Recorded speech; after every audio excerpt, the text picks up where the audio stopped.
Currently, there's kind of three programs that run. In primary, it's called the MAD program, so Making a Difference, and that is a very good introduction to service for students, and it starts at the most basic level, like the primary kids not using Yakult bottles anymore in year one, and making signs and raising awareness about that, to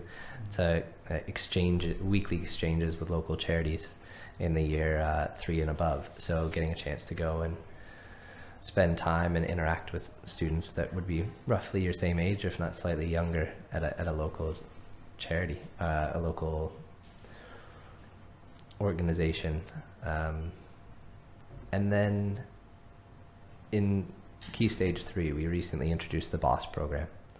So BOSS was a very nice acronym that I came up with. So British International School Outreach, Service, and SHINE program. SHINE is one of our well-being groups in secondary. So I like to tie that in together. It's another one. We'll see if it'll catch on, but I like it. And so that really started with the idea that we're trying to better prepare students for the IB program and for CAS. So reintroducing the why behind service, and starting to introduce some of that common language about what service is, right? Getting back to that, what you're serving, an authentic need of the community. And the authentic need is the most important part that I feel like a lot of people leave out when they think of service.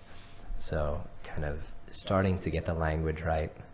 The year 9s are involved in a project. You have some stickers on your laptop there of last year's project, where they took art they did in year 8, and then they created prints and stickers and marketed it, and then raised money for a charity that way. So it was kind of giving them ownership of a project, but structuring it where they can help support things. And then with the DAV starting in year 10, it requires similar components, so a physical activity, a skill, and a service.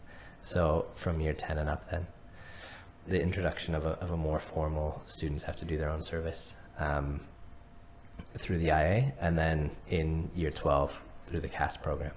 And we run a pretty robust CAS program. Traditionally, again, everything is in a bit of a gray area at the moment with with COVID things, but we'll bring local charities on. And the one example I love to use, ties in extracurricular and service, is our head of school is the one who runs the swim safety program for 10 kids from an orphanage to come and learn to swim with our IB kids. So it's just a really cool act that you've got. Tuesday afternoons, you'll see Mr. Meredith come down in his board shorts and his PE shirt from a few years ago, and then probably 5 or 6 IB students, and you have these IB students, which for some reason we seem to grow them really big here. They all seem like they're 6 foot plus, walking hand in hand with a 4-year-old Thai kid with their little backpack on and swimmers on from gate 1 into the pool, and they have a blast for 45 minutes. So it's an incredible opportunity. That it's always tough with service, because who's really valuing more?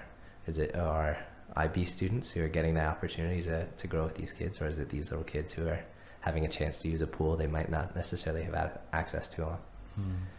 And that's one of those tough items with swim safety programs. And we've run some other swim safety programs with our coaches and some performance swimmers a few years ago, because obviously swim safety on an island is very important, and a lot of local kids don't have access to it. So by doing that little bit of outreach, it can make a big impact.